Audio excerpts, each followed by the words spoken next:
Hey everybody, how's it going? My name is Jeff and welcome to the first video on this new channel, Eight-Eyed View. As the name suggests, it's primarily all about spiders, but I also have lots of scorpions, and I've kept mantids and roach colonies and stuff like that. But my focus is tarantulas, and so if you check out my Instagram, which is at EightEyedView, you'll see lots of macro photography of tarantulas, which is kind of what led me to create this channel. The first video, I'm going to feature a rehousing of my Pterinochilus murinus, which is the orange baboon tarantula. They have a reputation of being quite defensive. Some people say aggressive. Personally, I don't really agree with that. I don't think any of these animals are aggressive. So yeah, I'm going to go over how I mix my substrate.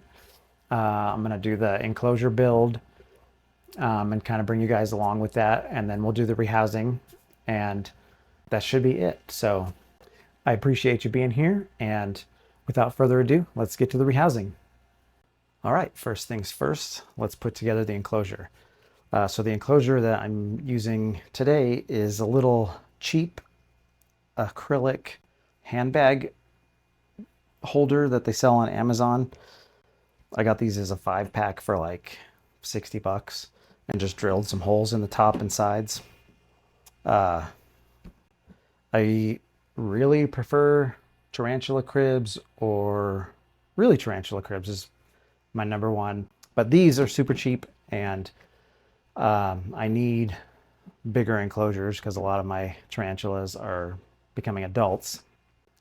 One thing I really like about these is the size. They're about 14 by 10 by 9, maybe 11 deep. So really good size, and for the money, you know, a little bit of work goes into it, drilling holes, and then I do put a silicone aquarium sealant on the bottom, just because I have had them leak with some of my more tropical species that need a little higher humidity. But anyways, so let's start putting this together and see if we can't come up with something cool. Oh, and these lids, they hinge and then they're magnetic also. So, I mean, you can tell they're very thin. But yeah, they do have 2 magnets on the sides. So I haven't had anybody get out yet. I've got 3 tarantulas in these right now. One of them is an adult LP, Lasiodora parahibana, or the Brazilian salmon pink bird eater, which I think probably around 8 inches leg span right now. So that's my cat Elsie, who wants to say hi. Come here. Come here. Come say hi. As you can see, I've already picked out some pieces of wood that we're going to try and see to fit in here. I know, it's very exciting. So let's get some substrate. The substrate that I use is a mix of eco earth and reptisoil. And you're probably watching a little montage of me putting that together right now. So yeah, it's just one brick of eco earth for 1 bag of reptisoil. And it's a really good consistency. It holds burrows well for any of the fossorial species. Yeah, it holds moisture well for any of the tropical or humidity dependent species. So overall, I really like this mix. I'm not going to put a huge amount of substrate in here. So I'll put about a third of the way of substrate. And then let's see about putting in some stuff. I'm not going to really decorate this one. I do in a lot of my enclosures. I put little plants and stuff. This one's bioactive. But the rest have like fake plants. But I'm not going to do that in here because spaghetti is just going to web the hell out of everything. So it doesn't really need to look pretty. I mean, it's cool to look pretty for us, but I'm sure she doesn't care. So let's see what we want to do. I was saving this piece for like a juvenile just because I really think that hole is cool, but I think I'm actually going to bury it that way and put it in here like this. So let's see. Really what I'm doing is just trying to find good pieces of wood that will make good anchors for all of her webbing. And I will show you the enclosure that she's in currently so you can see how much she webs. If you are familiar with OBTs, they web a lot. Let's see. Let's do, I really like this Mapani piece too. If I could get that to be in there, like something like that maybe. Let's see if we can bury it a little bit. But kind of, so it'll stay up. I might have to put a piece of something under there to kind of hold it. Well, what if I just put it against the side of the enclosure maybe?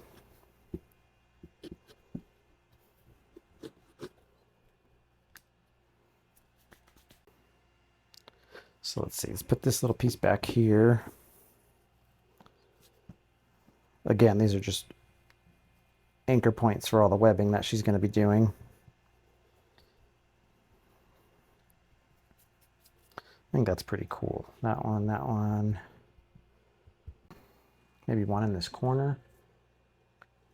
Let's see, maybe a bigger one like that. Yeah, let's try that.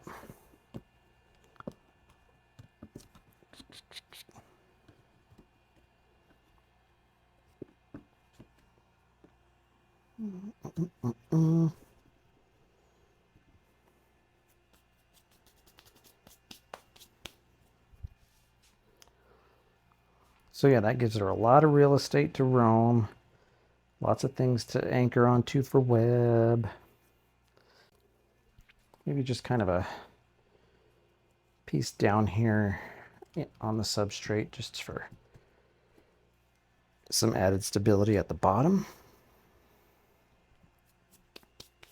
And a water dish. Water dishes are definitely one of those you do or you don't kind of subjects in the hobby. I put water dishes in all of my enclosures except for the super arid desert scorpions.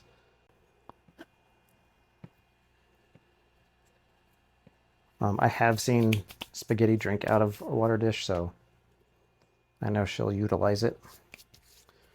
Man, I can't help it. I got to put a little plant in there. All right, so I grabbed a couple fake plants and a little skull because it's an OBT. They have a reputation. Might as well ham it up a little bit. So I'm gonna bury this down here. That way it might not get fully webbed up and still be visible. Let's see, we'll put a little greenery over here, and then Elsie, I appreciate your help. Oh yeah, thank you.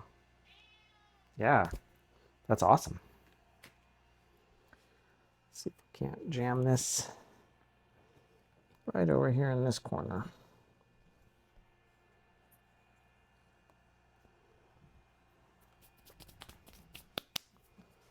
I think that's good. So here's Spaghetti in her current enclosure.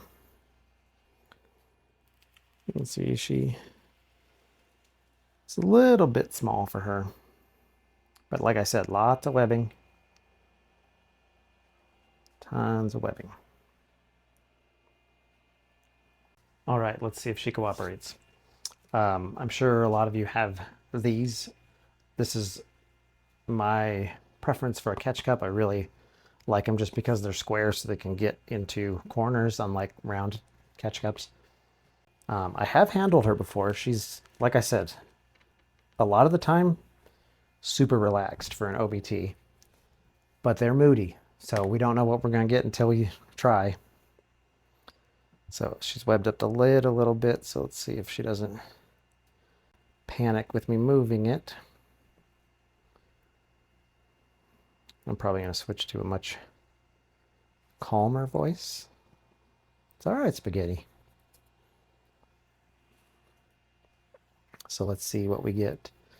And with handling any tarantula, I always test the waters with a little nudge with a brush, even a Faunopelma, a Grammostola, any of them, because you never know. Sometimes they're just in a bad mood. So let's see how Spaghetti's feeling. And a threat pose immediately. You're all right, babes. Yeah, you're all right. Do you want to come see what it is?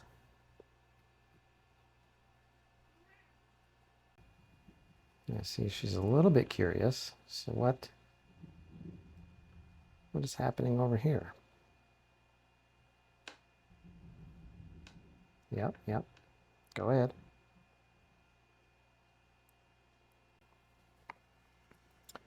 So I will probably try to use the catch cup. I feel like as soon as I try to nudge her, she's going to turn around.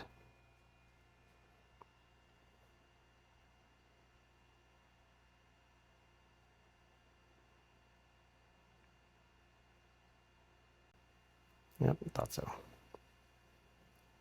Spaghetti, you're going the wrong way.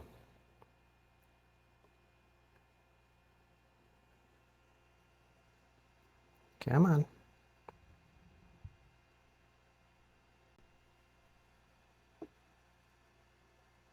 Yeah, go ahead.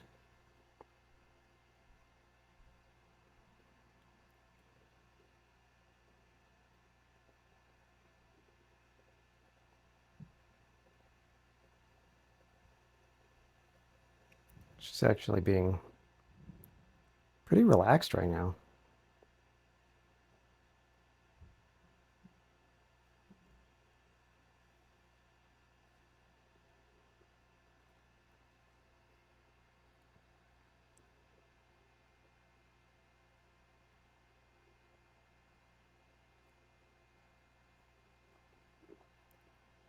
Believe it or not, Spaghetti was my second tarantula ever. I grew up from a very, very tiny sling. I think I paid $20 for her. And grown her all the way up. Easily one of the prettiest spiders in the world. In my experience, you go on their terms. If you've ever had a tarantula rip the paintbrush out of your hand, that's an experience. I've had Harpactira pulchripes do that to me. And believe it or not, a T. vagans.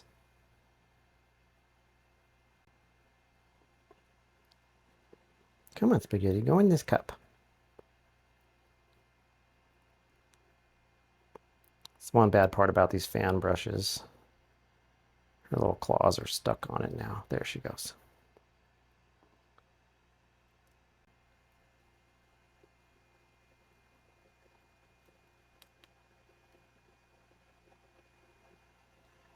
Okay.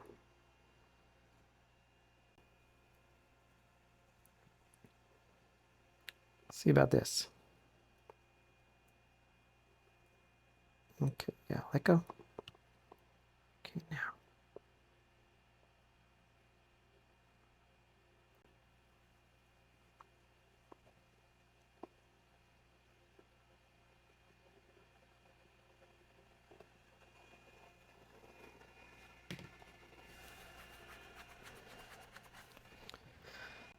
Absolutely stunning spiders. Just beautiful. So really that wasn't bad. For all of the